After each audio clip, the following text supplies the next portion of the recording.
Yo, what's up, guys? Welcome to episode 46 of Convos in the Pedicab. I'm here with an extremely special guest, former APD officer. What else were you doing in APD? I know you had some pretty special titles, right? Yeah, well, I was a retired senior police officer, but I worked patrol for 15 years. Then I went to what's called the Police Technology Unit. I was a founding member of that. From there, I went to work directly for Chief Acevedo as his general support officer, which basically is his aide, or as the cops used to say, the chief's bitch. All right. Can I say that? You say whatever you want, man. Okay. Yeah. All right, and then from there, I went to the Executive Protection Unit, where I was on the security detail for former Mayor Lee Leffingwell. I planned all the presidential visits when they came to Austin.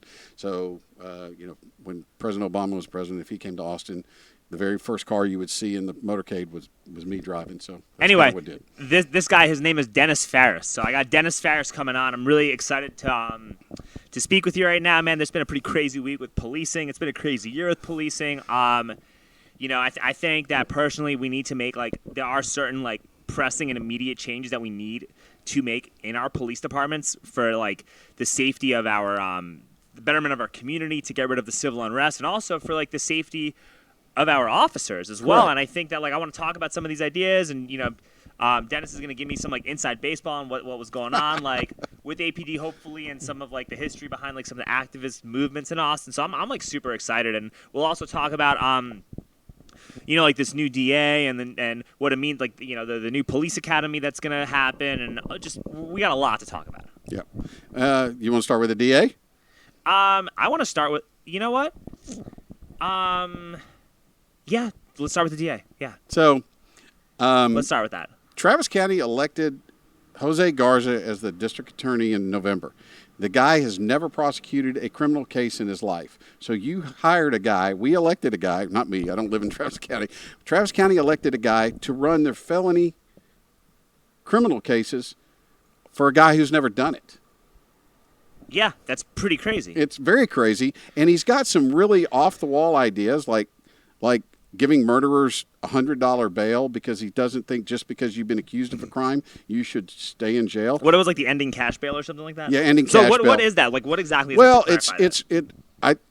The way I understand ending cash bail is that you wouldn't be out, if you're given a $100,000 bond, you only have to put up 10%, which is $10,000. That's cash. You have to put $10,000 cash up to get out, right? Well, he doesn't want to have to do that. He doesn't think people, just because they're accused of a crime, should have to sit in jail. And for some crimes, I can understand that. But the more heinous crimes, like murder, you just killed somebody, right? I agree. I agree. And what I want to say to that, too, is that I think that if you get charged with a crime that you shouldn't have to sit in jail for, that shouldn't even be a crime to begin with. I think in a lot of these cases. There are some stuff out there that I'll agree with you. That I think there's some rules out there that probably can. There's some things that you can do cite and release and things like that. I honestly think that and we're going to talk about Garza, but I honestly think that you should not be arresting people for smoking weed. Well, they don't anymore. They don't. Cite and They release. don't. Which is good. But they should. But to be honest, we need to take it even further, and we shouldn't even be citing people for that.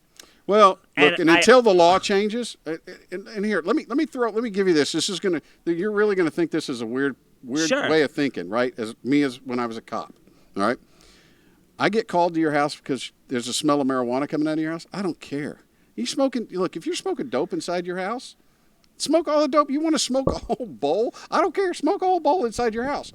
When you come outside and into the public realm, either driving your car or whatever, something that you can hurt yourself, walking down the street, walk out in front of a car, then you become society's problem. Sure, right? I understand that. That's why you should, and that's why drinking and driving and doing other real drugs should be monitored and whatnot. But I don't think that marijuana is. I don't care. I don't care about dope. Yeah, I don't care. Exactly. I don't care about. I also think that.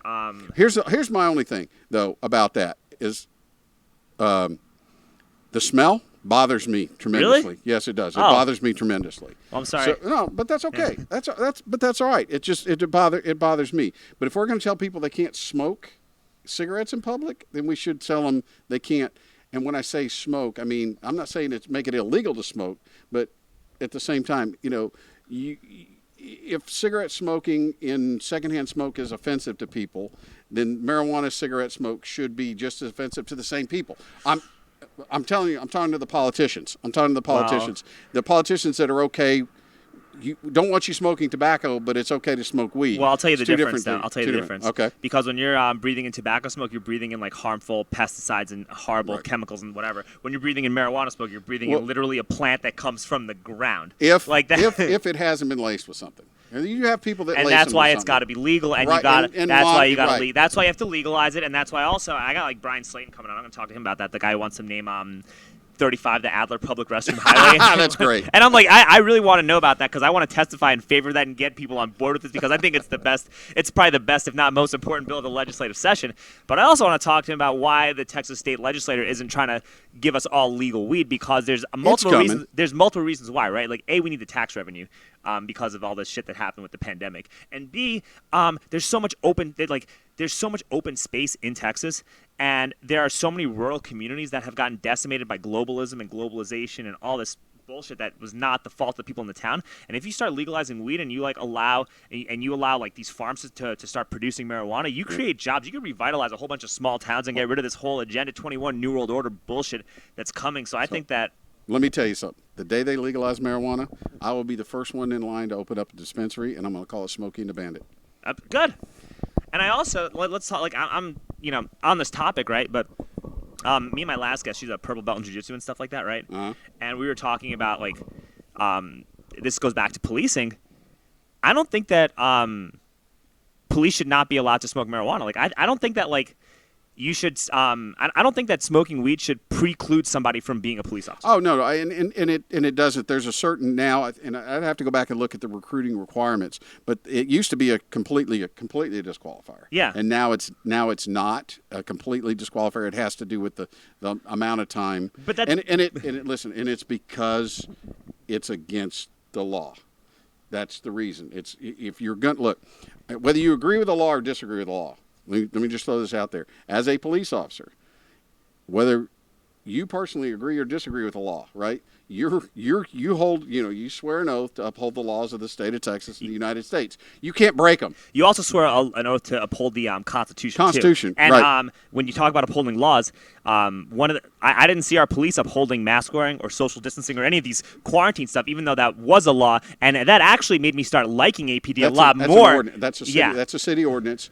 That's a city ordinance. And here's the biggest thing with that.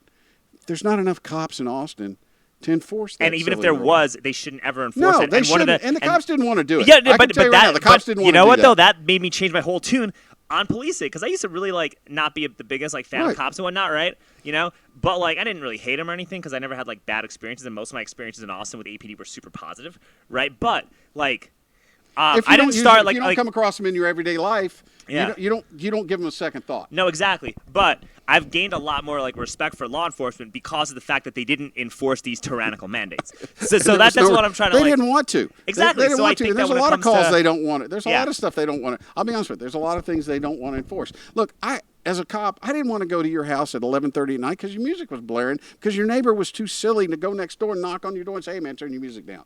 Or at 8 o'clock in the morning when I got a call from a parent because their 6-year-old or 7-year-old kid didn't want to go to school, so they called APD. Hey, my kid don't want to go to school. He's causing a disturbance. I get there and I got an 8-year-old kid inside the house who doesn't want to go to school. Guess what? That's not my problem. Be a parent. Make your kid go to school. No, I quit criminalizing youth. I agree. I think we're on the same page with that.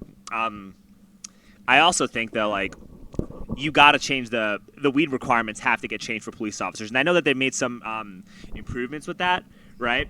But they shouldn't even add that question should not even be asked or qualified as a drug. And here's why. Here's my opinion on this, Dennis. Okay, and it's like a 2 or 3-fold reason, right? And so the first reason is considering everything that's happened this year. You know, with the civil unrest, the rioting. Right. The stuff that could be happening at the border right now, the fact that you're defunding departments, just so much stuff, right? The fact that people are feeling way more, unsafe because of government actions and because of possible rising crime with that whole economic stuff. You need as many police officers as possible. So the last thing we need to be doing is instituting barriers to entry to get more people to become cops. Right. Well, so that's and I agree with you to an extent. And look, the day they legalize pot, you know what? The day they legalize pot again, I told you. And here's my second. I'll be the first ones in line. All right, here's my second reason. And the second reason is you guys have such a stressful job, man. Mm-hmm. You do so much stuff and you're underappreciated. And there's a lot of stuff that you guys want to do. that you might not be able to do because of your department chairs.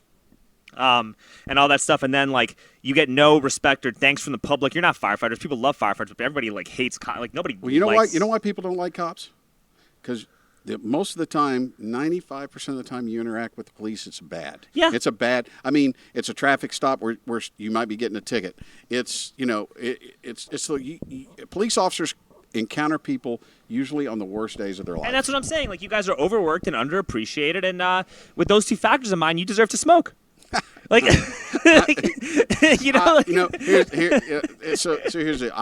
But that on the same sense, I wouldn't want a cop going to work high. Okay? Well, I understand that, but people have personal responsibility. Just well, like this is America, and you have personal responsibility, discretion to put a substance in your body when you feel like it's the right time to. But I think that if you have a long day of work, but if you're going to go home and smoke a bunch of dope, don't get in your car and drive. Fine, that's cool. But if you want, but they shouldn't be drug testing you guys for weed under any set of circumstances. That's what I think. But that's the way society is right now. But I until think that that changes, like that's the rules. You're a former police officer. You still have influence. I think that like when it comes to like the activist movement of changing how policing works, that's got to be the big. That needs to be pushed a lot more than I think it is. Well, I think we're getting there. We're getting there. It's going to take a little bit more. It's going to take a little more time. But there literally are more pressing. There are more pressing issues of things that we need to do to change. One, the perception of policing in the United States, and what we expect our police officers to do. Because you know what I used to tell people all the time. You know how you spell everything in Austin? Police. Literally, people call 911 for everything and expect the police to be the cure-all of everything in Austin. And we've spoiled the people in Austin because, look, you've got a very good police department. You've got a very good police department in Austin. Despite what the activists are saying and despite what that happened last summer where you had the council went completely, I mean, as far left as I've ever seen them go, you've got a very, very good police department to the point where they were held up as a model agency by the Department of Justice. Yeah, I think I thought they've always been cool, and you guys have always been really nice to us as pedicab drivers. Well, like, but you got bad cops too. Yeah. Look, and I'll never excuse a bad cop. And here's a saying: no one hates a bad cop worse than a good cop. Sure. Speaking of which, what's up with this whole George Floyd thing, man? Like this guy Derek Chauvin, like I saw that stuff, right? And we're not going to talk about that too much, right? But like what I figured though is like every department has a guy like that in their department, right? So like what do you do to deal with people like that? Like how have you dealt with that? Like and what do you think APD could be doing to deal with those individual bad apples going forward, right? They do, and APD does a really good job with dealing with bad apples like that. And I don't know that APD's got a guy like that guy in Minneapolis. I don't even want to use his name, right? Yeah, I just don't. I don't. See, I use the potty word too, John. Yeah, I don't want to use his name, right? Yeah, of course. But APD does a very good job. Go look at the disciplinary when an officer gets suspended. Go look at what they're getting suspended for, how many days they're getting suspended for, on things, and what some of the things they're getting suspended for. And you would go, okay, you have people that slip through the cracks. Obviously, you have people that can fool psychologists and things like that can make it through the academy, can make it through their training period, can make it through their probation period, and then they become complete idiots. We recruit police officers from the human race, but we expect them to be better than the human race. Yeah. Make sense? Yeah. I agree with you. Do you guys do polygraph stuff to be hired for APD? Yes, they do.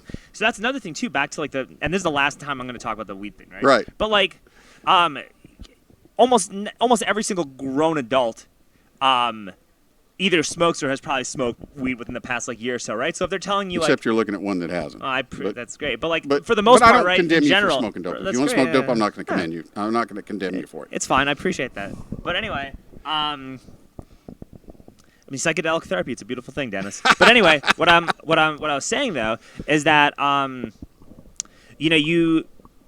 the majority of like adults that are going to be joining the police department, right, or that have probably joined, are probably like people in my age group, right? So I'm going to just be honest and say like most of these people probably smoke or have smoked within that time frame of like when the polygraph thing is, right? Mm-hmm. So it's like you don't want to be attracting people that are just really good at passing polygraph tests, because then it just goes to that narrative where like it makes it easier to just start attracting sociopaths into the department. So it's like that's another reason why I think that you got to change this requirement, because just by asking somebody that question, it's like you almost automatically assume that anybody like answering that question and saying no, I don't smoke or whatever Right. it is probably lying to you anyway. So all you're doing is attracting liars. Like that's just what it feels like. Yeah, and I understand. Look,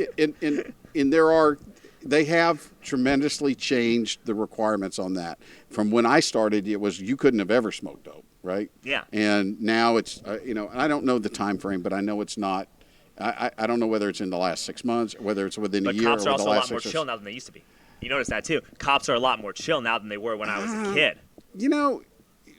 Policing is different than it was. So I don't know how old you are. I'm 59. I'm almost 59. I'm 34. Yeah, Okay, shit. so I started as a cop when I was 23 years old, 1985. yeah. Okay, how we policed in 1985 and how we policed in 2015 when I retired, completely different. Even when I started APD, completely different. Policing in Austin, Texas is not like policing anywhere else in America. Period. End of story. That's cool. That's good. Another thing too, man. Like when I saw the Floyd protest, right? And here's my other criticism of APD, right? And I think they do a great job, and I'm like supportive for the most part, but I think that you could still be supportive and be critical too, right? You have to be. I mean, you have to be able to accept criticism, right? Yeah. And So- to never accept criticism or to have somebody that blindly follows you you don't want that. It's dangerous. It's super It's dangerous. very It's super dangerous. dangerous. But one of the things that I like kind of got upset about with APD is the fact that I was like, I was driving around and I saw like a car get lit on fire. I saw like small businesses get like destroyed and fucked up and stuff. And like they didn't do anything. Like they just let these guys. It was like it felt like when they arrested people, they were arresting people for just like peacefully, for just either A, being peaceful, or B, yelling. And then when people were like destroying vehicles and property and small businesses and whatnot, like nobody did anything. And that was kind of got me a little upset watching that, And I'm like, why do you think that was? Like, what was going on? Were they getting orders from up high? Like, what was? Let me tell you, you have to pick and choose your battles. Right? That's a pretty big battle. No, Okay. It is a pretty big battle. But do you wade off into a crowd that's lit a car on fire, right? They've now lit a car on fire. Do you wade off into that crowd to go arrest them, not knowing whether or not what they used to light that on fire they still have, and they're going to throw it at you? Listen, there were some people that were making Molotov cocktails to throw at the cops, standing on the steps of the police department that were stopped before they did it. Okay, you have to weigh. You literally have to. It's a risk analysis, right? And there weren't enough cops around to go protect these businesses that were getting broken into on 6th Street because they were too busy trying to keep crowds at bay and crowds around the interstate. And people go, oh, they were just up on the interstate. Do you realize that once they blocked the interstate, they blocked the major north-south thoroughfare in the city of Austin and blocked the major south thoroughfare in the United States from Minnesota to the Mexican border? So if you've got an ambulance that's at Dell Medical Center at 15th and Red River, and they need to get to Riverside and 35, if the interstate's blocked and 7th and 8th and the west frontage is blocked, how are they going to get to Riverside and 35? They got to go to Lamar and come that way. They've just added 15 minutes to the response time. If your family member's having a heart attack, is that not going to piss you off? Yeah, that's bad. That's what people do. That's what people don't understand. That's why they cleared them off the interstate. You can't block a major roadway like that. No, I agree with you. I just think that they could have possibly, or they should have done a better job protecting small businesses that were getting completely decimated and destroyed and stuff. Like, just my objective criticism. And I'm not saying that you're wrong, okay? But I'm also telling you that.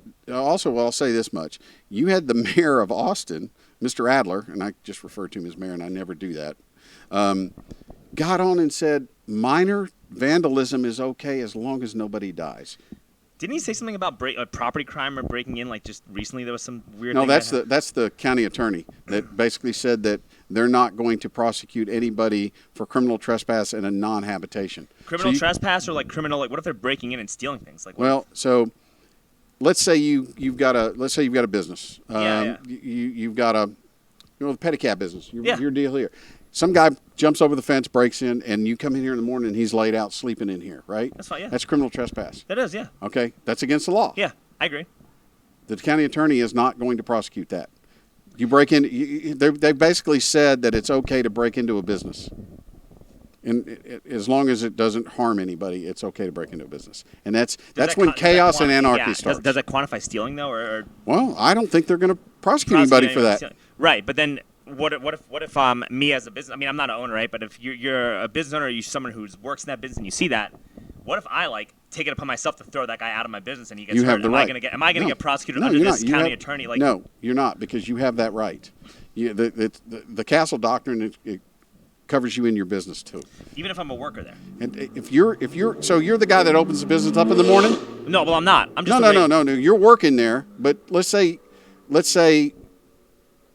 you're an employee of the business, right? Yeah. So you're there representing, as an employee, you're there representing the owner. Yes. Okay, you have that right. Okay. Yeah. Well, that's So you're good. I mean, you're good. as long as I'm able to still. But you got to, but you got to remember, there's a point where you become defensive to becoming offensive, to going from defending yourself to becoming offensive, right? So yeah, you take him and throw him out the business, but once you get him out of the business, you can't go out there and pummel him, right? That's No, of different. course, yeah, That's yeah. But it's got to be reasonable. Yes. It's got to be reasonable. 100%. No, I fully agree with that. And I think that when it comes to when it comes to force and all this other stuff, like one of the things that I was like super big on, and I think this can gain a lot of popularity, is I think that like Brazilian Jiu-Jitsu training or like proficiency in a grappling martial art should be a mandatory requirement if you're going to be a police officer.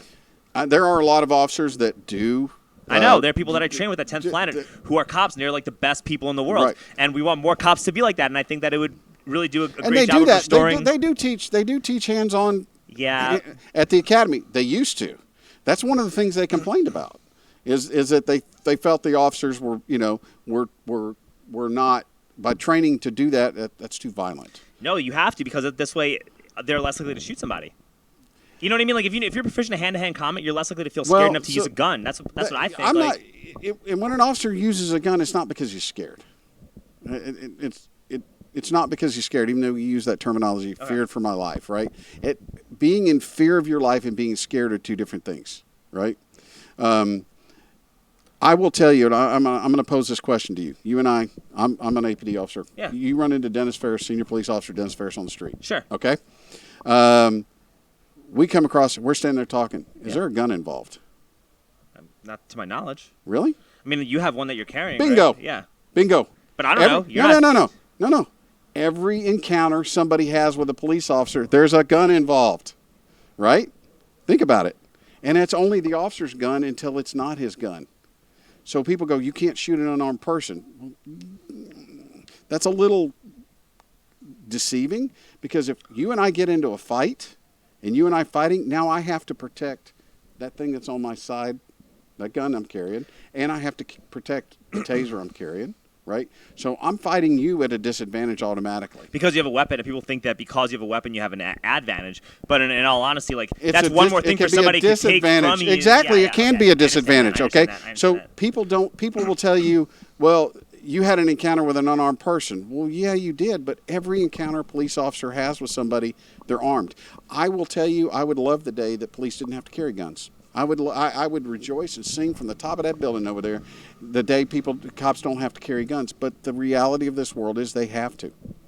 And it's just there's evil in the world, and somebody has to deal with it. But like I said, I think that if you mandated it that you had to at least have a blue or a purple belt in jiu-jitsu, or have or something equivalent, like you're a college wrestler or something like that, or there's times when you need to go hands-on with people, and there's times that you can't go hands-on with people. You gotta. I mean, if somebody's got a knife. So I used to tell people all the time, I was more scared encountering somebody with a knife than I was somebody with a gun. You know why? Knives are more personal than guns. If that person gets close enough to you with a knife, they're going to cut you, right? That's where that 21 feet comes in. Yeah. Good chance if they shoot at you, they're going to. Well, first, I've been shot at twice, and they missed me both times. So, people. It's hard. People think you can just point a gun and shoot somebody, right? It's hard. You have to be proficient. No, it's not even proficient. There's all kinds of stressors involved in it. When you point a gun at somebody, it scares the hell out of you. I mean, it does. It scares you. To point a gun at somebody is the scariest thing you can ever do. Really, it is. And as crazy as that sounds, and so there's so many factors in there with stress, your breathing, and everything else. You pull the trigger, you can miss them. Most gunfights happen at 7 to 10 feet, right?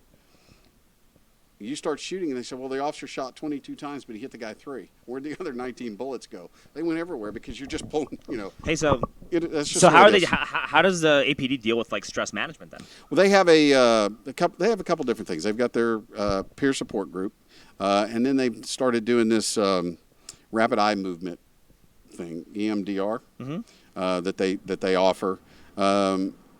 I will say that APD is doing a better job with how they deal with critical incidents than they used to.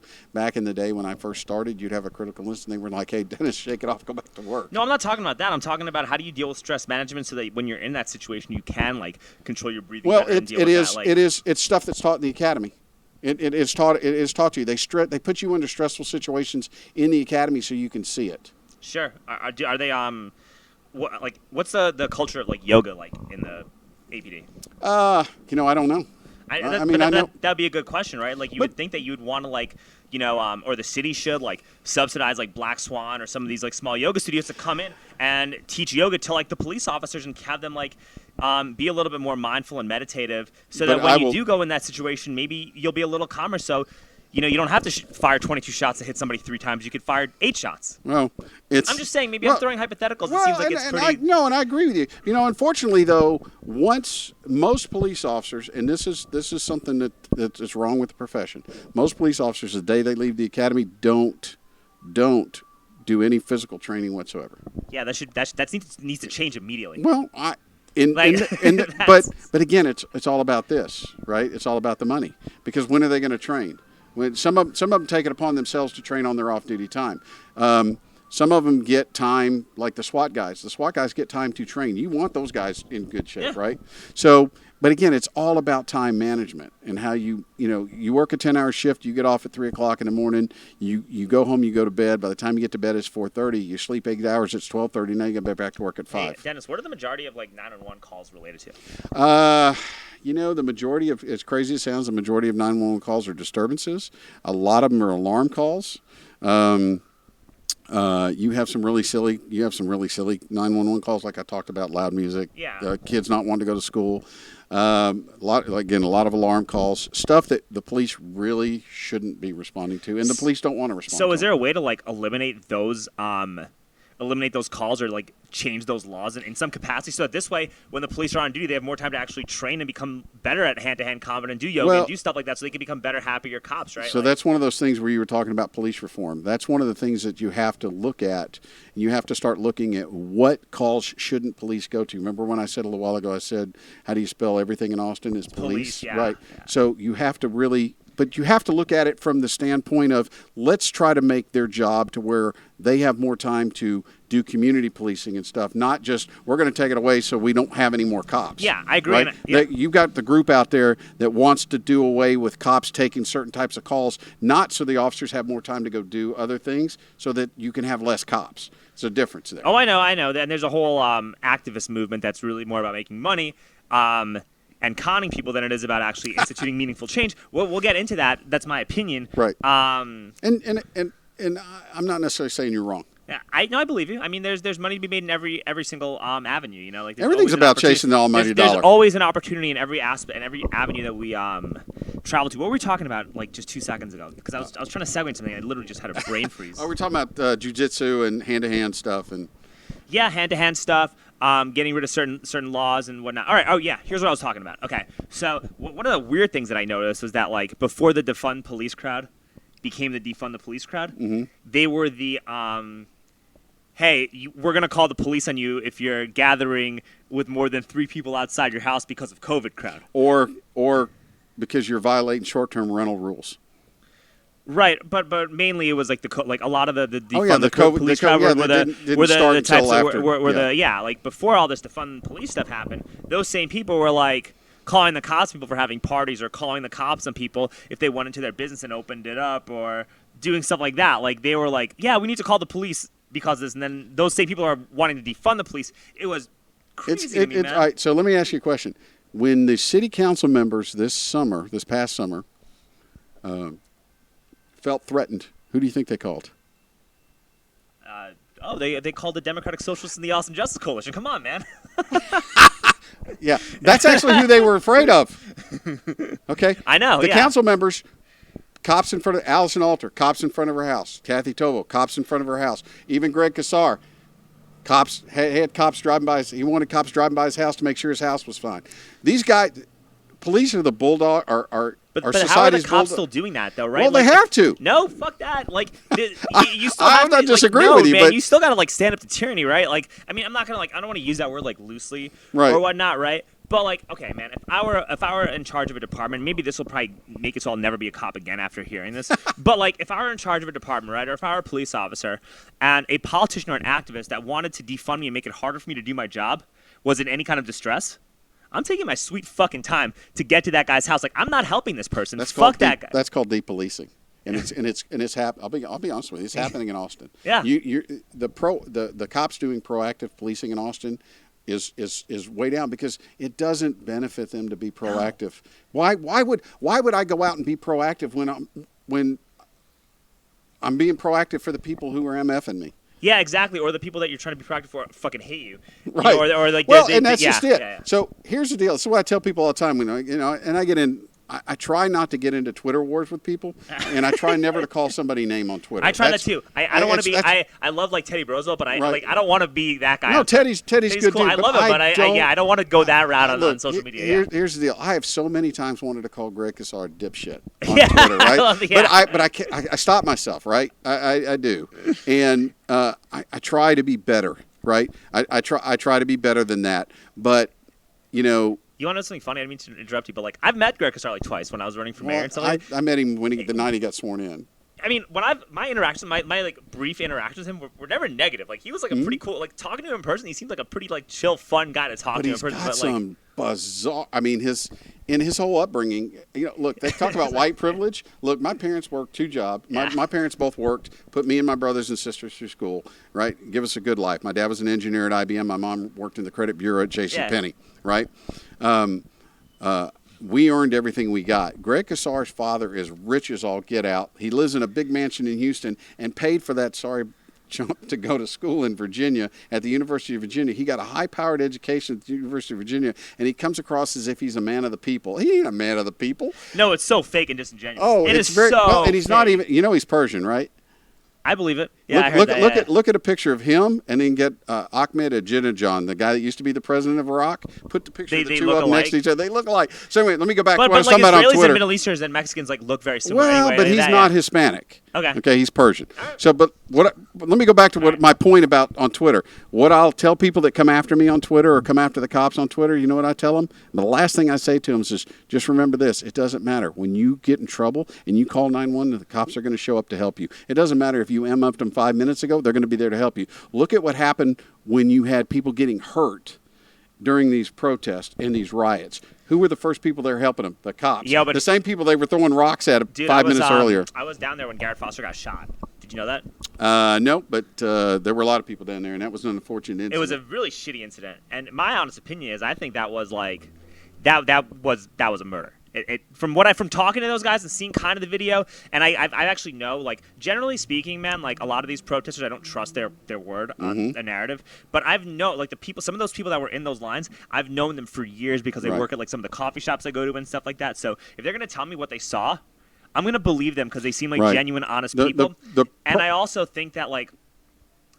This is not even related to what we're talking about, right? But like, just one last sentence, the guy who like. Actually, I'm not even going to talk about the guy who shot these guys, but you see so much like you saw $1.2 billion of property damage. You see a lot of like of such a crazy narrative on the internet. You see so many videos of like BLM guys like fucking up like old people or small businesses and all this other stuff. And then you saw the flip side of it, right? But we're going from the shooter's perspective, right? Right. Because the shooter's perspective, he was a big like super conservative, super Trump supporter type of person, like said all this stuff, right? So it's like. You watch these videos, right, and you have these beliefs that he was pretty open about on Twitter. Like, you ever like feel like you're having a bad day and you kind of want an excuse to fuck somebody up? I know what you're saying. So, you know what I mean? So I'm thinking, like, yeah, if I'm on a jury, it's hard to convict the guy because of the circumstances. But, like, there is premeditated self-defense where you'll put yourself in a situation where you'll get someone to start a fight with you so you can just defend finish. yourself. Yeah, the people do that all the time. Let me tell you this, though. I will tell you this. I'm a big Second Amendment guy, right? I'm a big Second Amendment guy. But I don't agree with these guys that walk around with slung ARs over their shoulders. I don't agree with it. I think you have the right to carry it, but I think you're an idiot for doing it. Well, open carry. You'll never see me open carry. No, I think that's the biggest. Why tell somebody you got a gun, right? Yeah, and also you make yourself more of a target when you have that. So if you're standing in line at a bank, think about this. Back when you could stand in line at a bank, right? If you're standing in line at a bank and you're open carrying and a bank robber comes in, who's the first person they're going to shoot? The guy with the AR, yeah. You! They're going to shoot you, right?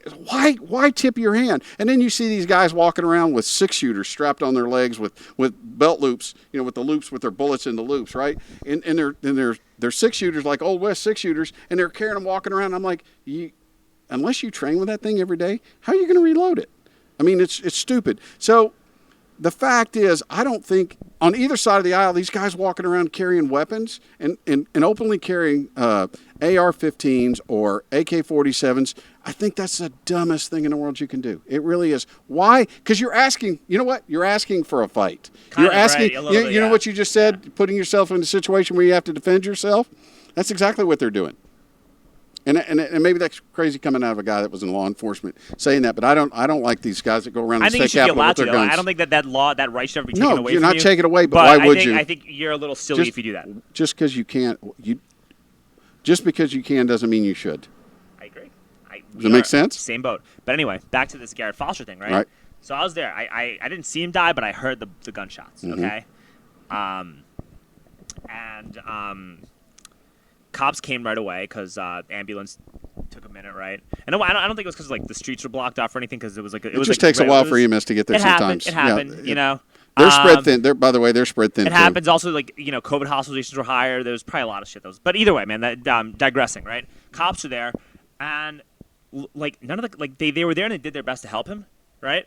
But none of them like seemed like they knew what to do to actually help him. Like they didn't really. They did like almost nothing to help him, and they tried, and they did their best, but like they just didn't have the ability or the knowledge. It seemed like to help. Well, it's not so much they don't have the ability and knowledge, but they don't necessarily carry that kind of stuff on their person every day. So that's what I'm trying to say is that I think that our police got to have the same EMT basic certifications, and they should have those that same type of equipment on them to respond to emergencies that firefighters and paramedics have. And I'm gonna play devil's advocate. Where are you going to carry that stuff? Have you seen their belts? They put it in the car. What if the car's 5 blocks away?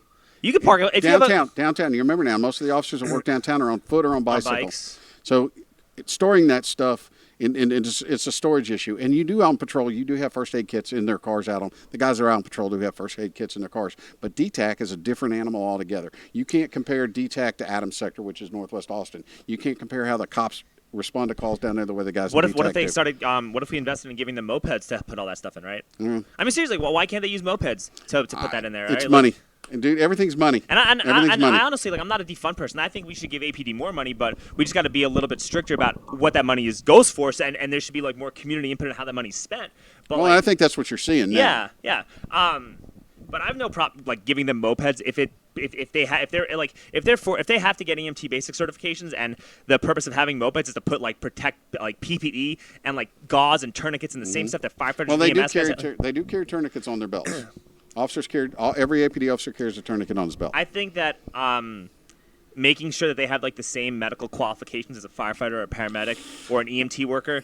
Like the basic, like the EMT basic certification. I think that having an EMT basic certification for police officers seems like an idea that should be explored. And I think that with like the reputation that the whole tarnishing of like the police reputation and all the shit that they've had to go through, I think it could only do positive things to like restore trust in our police department. Right, and I see where you're coming from on this perspective, but at the same time, when are you going to fit it into their training? I mean, you got to fit it in somewhere.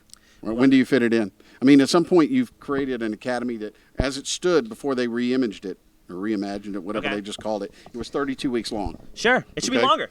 You should make it long. I think it should be longer, and we should put more money. You do know that was the longest academy, one of the longest academies in the United States, right? Sure, but you've got some that are only 16 weeks long. Yeah, and that's ridiculous. They teach the bare minimum. They teach the bare minimum, and they don't in Austin. I think that there are certain qualifications that should be had for people to become officers, and I think like having an EMT certification and proficiency in a grappling-based martial arts should be one of them. And it means that they spend more time in the academy training, and you pay them to do that, and we allocate more funds to give money to the departments to make that happen. Why didn't you jump on the re-imaging work task force? They should have had you on that thing. They should have, right? You've got some good ideas, and unfortunately, in this day and age, they're not going to listen to those ideas because they're not ideas that just want to abolish the police. Well, you know why? Because those ideas will actually they'll improve the situation so much that there won't be a need for guys like Chaz Moore, Chris Harris, and that's why they don't want to do it. So you do know that these guys don't want, like the PAL program where the officers interact with the kids, the at-risk youth, the Explorer program. You know why? They call those indoctrination programs. We have in Austin what's called the Citizens Police Academy. And what it is, it's a 14-week program where we bring people in, we bring the community in for 14 weeks, and every week they get a different presentation from a different unit at APD, be it SWAT, bomb squad, whatever, right? Homicide, burglary, robbery comes in and gives it.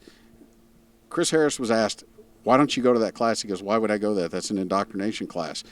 All they're doing with those classes is trying to make people like the cops. We don't want people liking the cops. Dude, that guy's talking about indoctrination. Yeah. So same thing. They want to do away when and if they ever get around to being able to have riders in police cars. You could request to go ride with a police officer. Yeah. Right? They want to do away with that. You know why? Because they don't want the general public seeing the officers doing good work. Body cams. Everybody was like, the activists were so gung-ho on these body cams. You know what the body cams have done?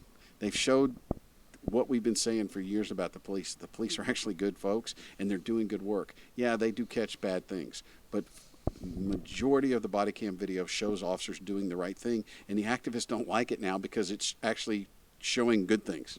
We had an activist that didn't want the halo cameras downtown. What? So you know what the halo cameras are, right? That? So downtown's got cameras that's called they're called halo cameras, and they're basically they can see everything that's going on 6th Street and things like that, and it's recorded.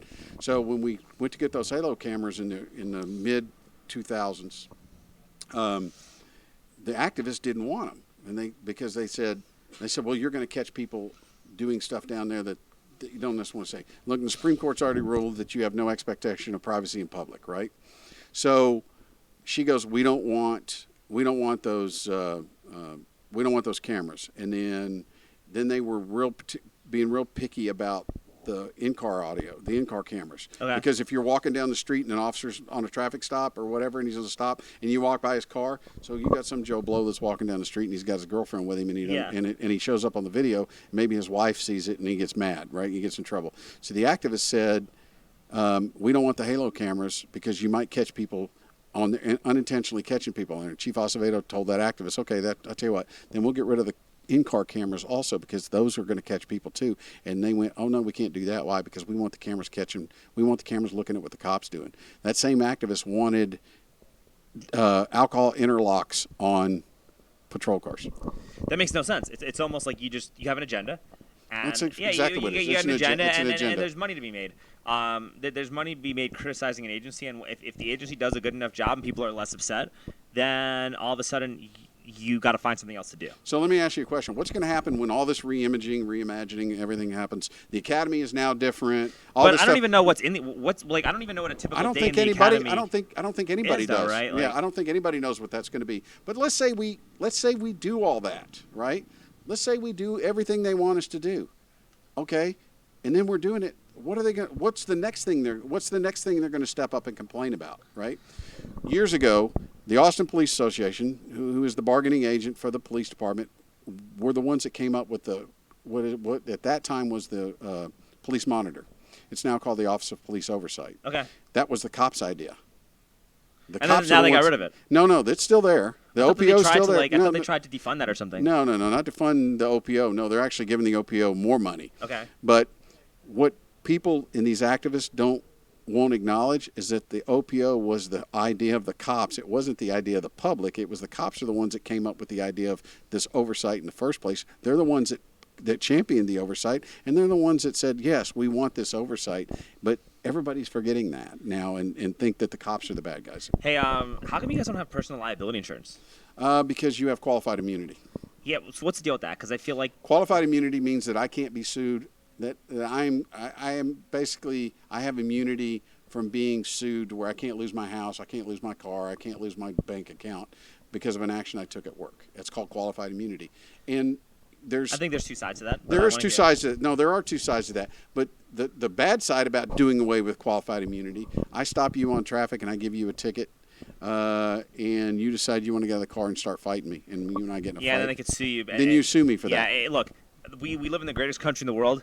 But we're sue happy. Yeah, one of the things about America is that you could sue anyone for anything and win. Well, and I got to be careful because one of my buddies is an attorney. It's a personal injury attorney. Is Adam Lowy? Yeah, I'll talk my about buddy that. Adam. Yeah, Adam's that guy good actually. dude. I think he's going to be sponsoring my pedicab. That's good. That's a good deal. Yeah, That's I like a that. good Adam deal. Lowy. But I'm not throwing shade Hey, at Adam. listen, man, I think you should be the mayor of Austin. It'll stop me from running. Well, I tell you what, like- I will tell you what. I'll be the first one here to say this out loud. Adam, you need to run for mayor of Austin, buddy. I'm serious. You are our Obi-Wan Kenobi. You're our only hope. We'll see what happens, man. You got a Star Wars shirt on, too. There you go. Like, hey, we threw that in there. That's fate, you know? Nice segue there. Yeah. And it's Passover, happy Passover. We need, we need to honor our beautiful Jewish tradition of mayors in Austin, yes. Yeah. No, I said, from one fellow to another, Adam, run. Exactly. Run, Adam, run. Run. Run, Adam, run. Run, Adam. But, I get the qualified immunity thing, man, because, like, there's certain things. I got a friend who's a bouncer on 6th Street. You know Lit Lounge? So my buddy Deuce King. You know Deuce? No, I don't. The guy, he, like, dresses up in, like, the nice suits. He has, like, the beard. I know who you're talking about. I've heard of him. I know who you're talking about. Right. Guy takes his job seriously. Dude, that guy is 6th Street. Like, that guy, people dress up like that guy for Halloween. Right. He's a fixture downtown. He's iconic. Yeah, he was actually my 3rd guest on this podcast, and we talked about a lot of stuff. He's awesome, right? But one of the things about Deuce King is that Deuce King has had a lot of stories, right? And he's gotten into a lot of fights, and he's had to defend himself and do a lot of crazy shit. And he's also been sued a fuckload of times because he's forced to defend himself, and people are like, oh, you know who my father is? People like to. My attitude about bullies is like, hey, if they can't bully you physically, they'll try to bully you legally. Like what happened with this fucking jerk off from Oklahoma, Spencer Jones, the wide receiver and the holder. Did you hear about that? I know what you're talking about. He started a fight with this kid who was a 150-pound MMA fighter and got his ass whooped. Yeah. Oh, dropped him like a stone, right? And then like his other football buddy tried to start a fight with his brother, and the brother beat the shit out of him, right? But that's where qualified immunity comes in. If officers doing their job, simply doing their jobs and getting sued for simply doing their jobs, that's where qualified immunity comes in. Now, like the guy in Minnesota, what he did, I have no problem suing the hell out of that guy. Right. But if you have liability insurance, doesn't that just cover the insurance and your rate will just go up a little bit if like you get caught with something instead of it being like you know what I mean? Like, does that make sense? Like, it's your car insurance. But at some point, if you get sued a whole bunch of time, you become uninsurable. Yeah, that's true. But I think that most of our police are pretty good at their jobs, and I think that if you like changed how they did their training and whatnot, you'd probably see a lot less incidents of people suing, right? Like that's you can sue in the city of Austin and sue the city for something, and if you ask for like $50,000 or less, they'll just write you a check to make you go away. Good to know, man. Maybe if I need some money, like need some investing cash, I'll. There you go. Just file a lawsuit, and because for them it's easier to. So what should I sue the city about? That's the real question. Maybe you come on for part 2. We could talk about what I could. Some of my grievances are Dennis Farris. Jesus, that sounds awesome. Some of the pedicab rules. I don't know. Hey man, I actually had my buddy next to me. He got robbed. Can I tell the story? Yeah, he got robbed. He got robbed and pistol whipped by these two guys like in the summer, right when they defunded APD. So does he have a case against the city for damages because try. Why not? Yeah, try. Dude. Look, here's the deal. I think if you were, and I'm no lawyer, right? I mean, I don't want to be one. I'll ask Lowy about it. Yeah, dude, you can ask Lowy this question. Like, but here's the deal: if you're a victim of a crime and the crime was because there weren't any cops around, and the city's cutting all these positions and putting off cadet classes, why not try to sue the city? You might win. You actually could win. Yeah, dude. Why not? And they're taking away your ability to make a living with these fucking shutdowns. Go make that happen, dude. Buy me some Fogo. You hear that? Buy me some Fogo with your money, Caleb. Sorry, we got a guest. Oh, dude, look at that. Make it rain. Making it rain. Make it rain. Man, you see, we're spreading the wealth all over the place, Dennis Farris. But yeah, before we wrap up, too, like, that's the thing about this whole, like, I get the progressive narrative. Like, I have, like, friends who are BLM supporters and, like, DSA guys, like, and they're, like, super nice people. They're, like, a lot of them are super nice people. Like, I had a BLM guy come on, like, 2 episodes ago or something like that. Awesome kid. But I get where they're coming from, but it's like you gotta I think that when it comes to dictating policy, one of the things that these guys don't do is you gotta like when it comes to making any big decision, you gotta always prepare for the worst. Right. And they don't like really they don't like analyze like what the worst possible situation could be when it comes to some of these policies, and that's the big criticism because you could create a situation. Sorry, I'm going off, but like defunding APD. Most of the people that wanted that like were on board with it, not the activists who were leading the case, but like the regular people, that they genuinely thought that they were doing a good thing to help people. You know, like they really were doing it and with now- the best. and now with the crime's- best- now yeah, crime's and then spiking. crime goes up, and then what happens? What happens instead of actually making positive reforms to the department, where the police are going to be more respectful of your personal freedoms and liberties, and they're going to be better, happier, healthier, well-adjusted cops that interact with the community. All you're going to do is put more money into policing and create like the opposite of that, and have an actual police state. And so it's like you gotta have that. You gotta have a balance, man. And it's good that these BLM guys are there. They just shouldn't be the one dictating policy. You should listen to them, and we should listen to you, and we should listen to the conservatives. And there's got to be a happy middle ground where everybody can talk to each other, man. Exactly. So let me let me kind of expound on that just a second. They defunded APD. Like they did the repealing the homeless ordinance without a plan of what they were going to do next. Exactly. Literally, it was like, we're taking $150 million from APD. Okay, what are you going to do? Well, we don't know. We just decided to do it because it was good. And we're going to give it to homelessness, and half that money's not even accounted for. Well, and then here's the other thing, too, man. Like, if that money had just gone to helping small businesses, there would have been so much less of a backlash for what the council did. Right. If they just said, hey, man, we're going to put this money into our musicians and our bar industry and our restaurant industry and help pay our bartenders. But they're not. If they did that, all the backlash, like, dude, Greg Kazar would probably be like one of the most loved politicians in Austin if he just said, hey, we got to help the restaurants and the small businesses and the bartenders and all this stuff. But they didn't do that, and it just shows how hypocritical like these actions are. Right. So, and let me say something about the BLM movement, right? The Black Lives Matter movement. There's two different things there. I think everybody can agree Black Lives Matter. Yeah, of course. Everybody. There's a difference. There's a difference between Black Lives Matter and Black Lives Matter Inc. Yeah, it's a business. Yeah. And what'd you say about these activists? They're in it for this, right? There's money. Black Lives Matter Inc. has hijacked the Black Lives Matter movement. Listen, they had a BLM logo on the NBA court during the bubble, right? And it's next to the Uber logo, and Uber has like a history of stopping people from unionizing, and they go to court to not pay their drivers a fair wage, and they literally destroy taxis and pedicab. What was it? What was it? They put independent contractors and small transportation companies out of business, and it's like, oh, you're next to BLM. Like, what is this? BLM is great. Like the concept of like Black Lives Mattering and people being treated equally and ending like racial discrimination in policing and all that stuff. Like, we all agree on that. Like, everybody needs to do that, and we got to do a better job communicating and being open about that. But when you're trying to turn a profit from this, and this becomes a big corporation almost, it's almost like by doing that and by profiting from that stuff and capitalizing and corporatizing that movement, you don't want to change anything because then you can't make money anymore. Exactly. It's nobody wants to cure cancer. They just want to treat cancer because then all the drug companies get paid out the ass. So let me ask you a question. You know what?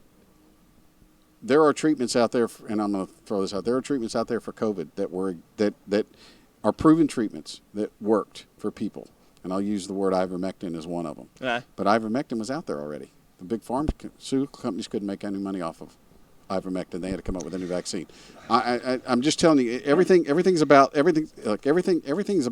right? 100%, yeah. And it's about this. 100%. 78% of people that got hospitalized for COVID were fucking obese. You know what I mean? CDC document. But if they tell you to eat right, Krispy Kreme wants to give you a donut for getting the vaccine. Yeah, but if they tell you to eat right and exercise and lead a healthier lifestyle, then all of a sudden less people take the vaccine. There's less money in these pharma companies that get contracted out by the government. So there's so much of a racket. There's a huge there's a lot of money that people are not going to make if they start doing that. And people just got to wake up to it. And I think we've done a much better job of being awake to what's happening and seeing the world for what it is. So hopefully we transform positively, and it motivated me to do this podcast where I get to talk to people, various backgrounds, whatever, to get and I think it's great. Look, here's the deal. So. I think it's great that you do something. You get out of your comfort zone on some things, and I've watched some of your podcasts where you've got people that you know are going to disagree with you, but you're not scared to let them come sit in the chair next to you. No, I think it's great because you have people out there that will not let people that disagree with them come talk to them. They don't want to talk to people that disagree with them because the person that disagrees with them might actually make a point to them, and then their side, then they don't want to look at both sides of the coin. Their identity gets shattered. You got to look at everything. You got to look at both sides. It's about of the doing the coin. right thing for everybody. That's it. Right. It's about creating a positive, pro-human future. But anyway, we've kept Charlie waiting long enough. Thank you so much for coming on, Dennis Farris. How do we get a hold of you before we wrap up? So I've got a Twitter account. It's at Farris_actual. It's FARRIS_actual, and that's because I'm Farris Actual. My kid's 2.0. All right. And 2.1. So when you talk to me, you're talking to Farris Actual. It's kind of a military thing, but Okay, that's cool. that's kind of where it comes from. But you can follow me on Twitter. I don't pull any punches, man. I believe it. No, you're super straightforward, and I really appreciate that. And hopefully, I get somebody, like a Chaz Moore. I want to get a Chavis Watson or somebody hope preferably Travis Watson because Right. I talked to him a lot more. Well, and you he's need like, somebody that's actually got some credibility, and I'm sorry, Chaz really doesn't have that any wants to credibility. talk to you and offer their input and stuff. Somebody that truly wants to fix the problem, Yes. not just create more not problems. weaponize it. Yep. Anyway, all new episode. Convos in the Pedicab. Dennis Farris, ladies and gentlemen. Appreciate it. All right.